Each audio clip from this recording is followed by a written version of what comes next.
ఈరోజు పులివెందుల్లో నామినేషన్స్ జరిగినాయి. నామినేషన్స్ తర్వాత స్పీచెస్ జరిగినాయి. మీరందరూ వినే ఉంటారు. మన చీఫ్ మినిస్టర్ జగన్మోహన్ రెడ్డి గారికి మొన్న దెబ్బ తగిలింది. Sorry about it. బట్ ఒక డాక్టర్గా ఆయనకు ఒక సలహా, అట్లా దెబ్బలు ఏమైనా తగిలితే అమ్మా దయచేసి బ్యాండేడ్ పెట్టుకోకండి. బ్యాండేడ్ అట్లా డ్రెస్సింగ్ పెట్టుకుంటే లోపల చీమ పట్టి ఇంకా సెప్టిక్ అయ్యేదానికి ఛాన్స్ ఉంటుంది. ప్లీజ్ బ్యాండేడ్ తీసేస్తే కొంచెం గాలికి ఆరి ఎండి త్వరగా మారుతుంది. చీఫ్ మినిస్టర్ గారు డాక్టర్స్ ఎవరున్నారో నాకు తెలియదు, కానీ యాజ్ అ డాక్టర్ అది చూస్తూ బాధేస్తుంది. That is not getting the good advice. So request the chief minister not to put the Band-Aid or the dressing. Jaganmohan Reddy గారు అన్నారు, పులివెందులు అంటే నమ్మకం, పులివెందులు అంటే ధైర్యం, పులివెందులు అంటే భవిష్యత్ అభివృద్ధి. నమ్మకం, ధైర్యం, అభివృద్ధి. I totally agree with him. నేను ఒప్పుకుంటాను. అట్లా పులివెందులు అంటే ఇటువంటి పరిస్థితికి రావడానికి కారణం ఎవరు? పులివెందుల ఇంతకు ముందు కాంగ్రెస్ కు, ఇప్పుడు వైఎస్ఆర్సీపీకి కంచుకోటగా ఉండింది. కంచుకోటగా ఉంది, తద్వారా కడప కంచుకోటగా తయారైంది. దీనికి కారణం ఎవరు? 1978 నుంచి వైఎస్ రాజశేఖర రెడ్డి గారు, వైఎస్ వివేకానంద రెడ్డి గారు పడిన శ్రమ, కష్టం దీంట్లో ఉందా లేదా? వైఎస్ రాజశేఖర రెడ్డి గారు, వైఎస్ వివేకానంద రెడ్డి గారు వాళ్ళిద్దరూ కలిసి ఒక జతగా పనిచేశారు. వాళ్ళ మధ్య మంచి అండర్స్టాండింగ్ ఉండింది.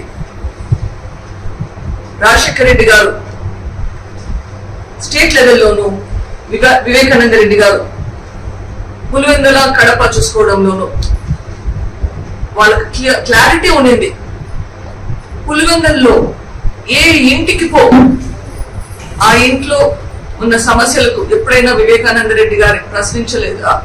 ఎప్పుడైనా వాళ్ళు వివేకానంద రెడ్డి దగ్గరికి వచ్చి వాళ్ళ ప్రాబ్లమ్స్ గురించి ఎక్స్ప్రెస్ చేస్తుంటే వివేకానంద రెడ్డి అవైలబుల్ గా ఉన్నాడా లేదా? ఏ ఇంటికైనా వెళ్ళండి, రాత్రైనా పగులైనా ఎప్పుడైనా ఉండేవాడు.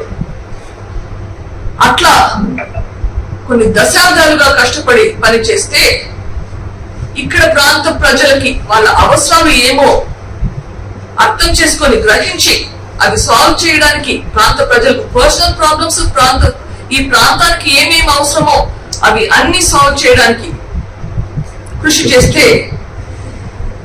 ఈ శ్రమతోటి పులివెందులకి ఒక కంచుకోటగా తయారైంది. దానివల్ల వాళ్ళకి పులివెందులు అంటే ధైర్యం, పులివెందులు అంటే అభివృద్ధి అని చెప్పగలిగిన స్థితికి వచ్చింది.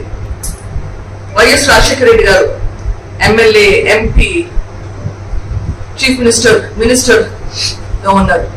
వైఎస్ వివేకానంద రెడ్డి గారు పులివెందుల్లో సమితి ప్రెసిడెంట్ గా ఉండి, లయన్స్ క్లబ్ గవర్నర్ గా ఉండి, ఎమ్మెల్యేగా ఉండి, ఎంపీగా ఉండి, మినిస్టర్ గా ఉండి ఎన్ని పనులు చేశారు మనకందరికీ తెలిసిందే.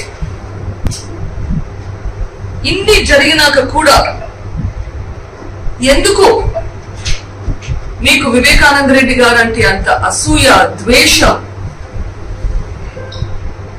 చంపేంత వరకు వచ్చిన ద్వేషం ఎందుకు వచ్చింది అన్నది అర్థం కావడం లేదు. అనునిత్యం పులివెందుల ప్రజల కోసం పనిచేసిన మనిషి.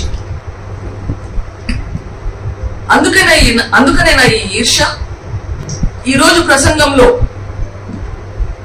వివేకానంద రెడ్డి గారి ప్రస్తావన వచ్చింది. వివేకానంద రెడ్డి గారి కేసు గురించి మాట్లాడారు.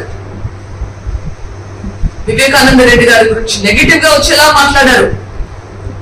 మీకోసం ఇంతగా కృషి చేసి, పనిచేసి, రాత్రి చనిపోయే ముందు వరకు మీకోసమే కృషి చేసిన మనిషి మీద మంచి మాట కూడా గుర్తు రాలేదా మీకు చెప్పడానికి? ఇంకా ఏమంటే ఆయన ఆశీస్సులతోటే మీరు నిలుస్తున్నారంటారు. ఎందుకింత ఈర్ష్య, ఎందుకింత ద్వేషం? ఎంత ఈర్ష్య, ఎంత ద్వేషం. మనం ఉండేది డెమోక్రసీలో, ఇది రాజుల కాలం కాదండి. వారసత్వం అంటే తండ్రికి పిల్లలు ఎవరు వారసులు అని. రాజ్యాంగం ప్రకారం ఈరోజు ఇండియాలో కూతురైనా కొడుకైనా ఈక్వల్ డిస్ట్రిబ్యూషన్. పోలికలు చూస్తారా? మీరు చూస్తే మీకే అర్థమవుతుంది ఎవరి పోలికలు ఎవరికి వచ్చాయి అని చెప్పి. I will let you decide on that.